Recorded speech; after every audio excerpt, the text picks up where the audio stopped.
Hey guys, I'm Dan Meyer and welcome to Dominate Fishing.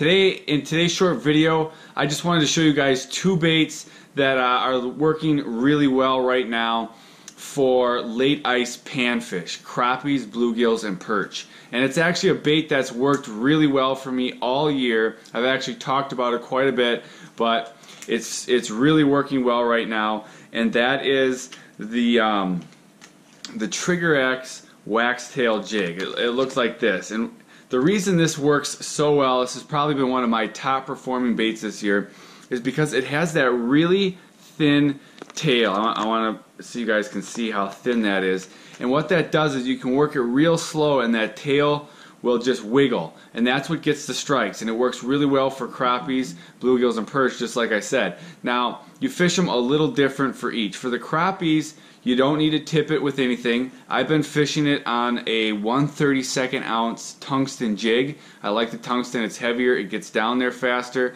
and I can feel it better when I'm trying to just work that tail. I'll start out high in the water column and then just slowly drop it. And this bait's been really performing well in weeds and in the deep basins. The crappies are starting to move up into weeds and have been able to get on some good weed bites, and the wax tail jig's working really well.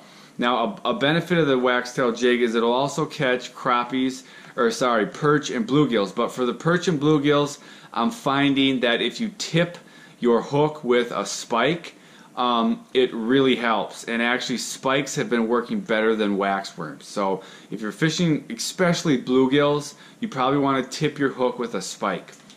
So the other lure that I just want to show you guys is this this Trigger X spike worm. Now this is like the wax tail jig, only it's bigger. You can see how it's just all around bigger. The tail is bigger. This lure works for crappies when they're aggressive, and it's nice because it's a bigger tail. You can put a bigger jig head on it and work it a lot more aggressively. But it works for crappies when they're aggressive, not so much for perch and bluegills. But if the crappies are at all finicky, you're definitely going to do better with the wax tail jig. So I hope this video helped you, and I'll see you guys next time.